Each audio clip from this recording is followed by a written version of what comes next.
Hello all, welcome to Prashanti Pathashala. సింపుల్గా ఈజీగా vegetable upma ఎలా చేసుకోవాలో ఈ వీడియోలో చూపిస్తున్నాను. ఉప్మానా అమ్మో, ఉప్మా బాబోయ్, ఉప్మానా అని అంటారు కదా, అలాంటి వాళ్ళు కూడా ఇష్టంగా తినేస్తారు. చాలా బాగుంటుంది, ఒకసారి ట్రై చేసి చూడండి. సింపుల్గా మన ఇంట్లో ఉన్న వెజిటబుల్స్తో చక్కగా చేసుకోవచ్చు. ముందుగా స్టవ్ వెలిగించుకొని బాండి పెట్టుకొని రవ్వ వేయించుకొని పక్కన పెట్టుకోండి. నేను ఆల్రెడీ వేయించి ఉంది కాబట్టి వేయించుకోవట్లేదు.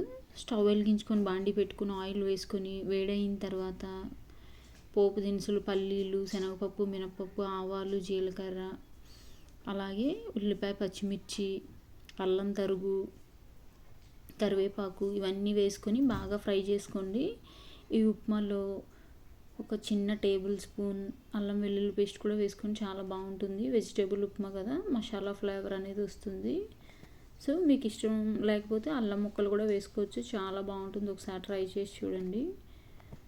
ఈ విధంగా అన్నీ ఫ్రై అయిన తర్వాత సిమ్లోనే ఫ్రై చేసుకోవాలి, హై ఫ్లేమ్ మీద పెట్టుకొని కుక్ చేయొద్దు. ఇక్కడ నేను క్యారెట్, బీన్స్ వేసుకున్నాను, బఠానీలు, అలాగే కాలీఫ్లవర్, ఆలు, ఇలా మన ఇష్టం వచ్చిన కూరగాయలు కూడా వేసుకోవచ్చు. ఇష్టం ఉంటే మనకి ఏదో ఒక ఆకుకూర కూడా వేసుకోవచ్చు. చాలా హెల్దీ. పిల్లలు మనల్ని చాలా విసిగిస్తారు కదా తినడానికి, అలాంటప్పుడు ఇలా చేసి పెడితే వాళ్ళకి తెలియకుండానే ఇష్టంగా తింటారు. చాలా చిన్నగా తరుక్కోవాలి. మనం ఏవైతే కూరగాయలు వేసుకుందాం అనుకుంటున్నామో వాటిని, నేను చూసారా బీన్స్ని, క్యారెట్ని చాలా చిన్న ముక్కలుగా కట్ చేసుకున్నాను. అలాగే లో ఫ్లేమ్ మీద కుక్ చేసుకుంటున్నాను, ఎరుపు రంగు వచ్చేదాకా కుక్ చేయాలి. చాలా బాగుంటుంది, ఒకసారి ట్రై చేసి చూడండి. మనకి ఇష్టమైన కూరగాయలు అన్నీ వేసుకోవచ్చు, లైక్ గోబీ, ఆలు, క్యారెట్, బీన్స్, బఠానీ, శనగలు, ఇంకా పప్పులు మనకి కావాల్సినవి వేసుకోవచ్చు. ఎక్కువ కావాలంటే ఎక్కువ వేసుకోవచ్చు. ఈ విధంగా బాగా ఫ్రై అయిన తర్వాత తగినన్ని వాటర్ వేసుకోవాలి. ఇక్కడ నేను ఒక గ్లాస్ తీసుకున్నాను. ఒక గ్లాస్కి చెప్పాను కదా మీకు 3 గ్లాసులు వాటర్ అయితే పడుతుందని. మనకి పలుకుగా కావాలనుకుంటే పొడి పొడిలాడుతూ 2.5 వేసుకోండి. 3 గ్లాసెస్ నేను ఇక్కడ వేసుకుంటున్నాను, ఎందుకంటే ఈ వెజిటేబుల్స్ కూడా కొంచెం కుక్ అవ్వాలి కదా. 3 గ్లాసెస్ వేసుకొని తగినంత ఉప్పు వేసుకొని సిమ్లో పెట్టేద్దాము. బాయిల్ అవుతుంది కదా. ఈ విధంగా 3 గ్లాసులు వాటర్ అయితే వేసుకొని తగినంత ఉప్పు వేసుకొని ఒకసారి కలిపేసుకొని సిమ్లో పెట్టేద్దాం, మూత పెట్టేసి.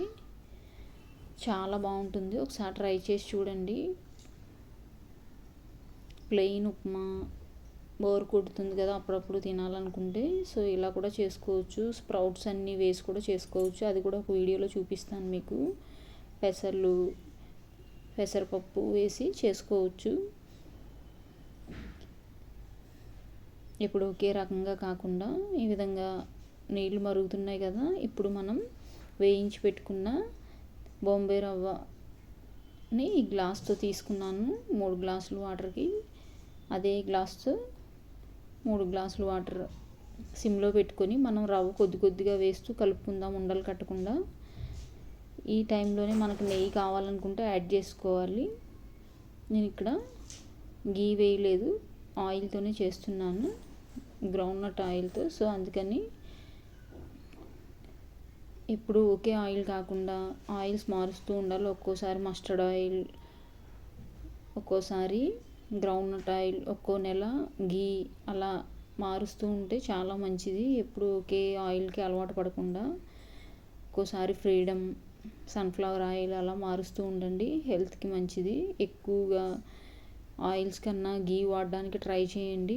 గీ అనేది గుడ్ కొలెస్ట్రాల్ అనమాట. సో మనకి మంచి కొలెస్ట్రాల్ కాబట్టి మన హెల్త్కి సహకరిస్తుంది. ఈ విధంగా ఉండలు లేకుండా కలుపుకొని సిమ్లోనే పెట్టుకోవాలి. ఒక 2 నిమిషాలు ఉంచి స్టవ్ ఆఫ్ చేసుకుందాము. చాలా బాగుంటుంది, ఒకసారి ట్రై చేసి చూడండి. తప్పకుండా నా ఛానల్ని సబ్స్క్రైబ్ చేసి సపోర్ట్ చేయండి. ఫైనల్గా ఉప్మా అనేది రెడీ అయింది. చల్లారిన తర్వాత నేను బాక్స్లోకి ఇలా తీసుకుంటున్నాను, ఎందుకంటే తర్వాత తిందామని చెప్పి పిల్లలకు పెట్టేసి నేను బాక్స్లోకి తీసుకున్నాను. తప్పకుండా లైక్ చేసి కామెంట్ చేయండి, సబ్స్క్రైబ్ చేసి సపోర్ట్ చేయండి. Thank you for watching. Please subscribe for more videos. Prashanti పాఠశాల. Bye bye.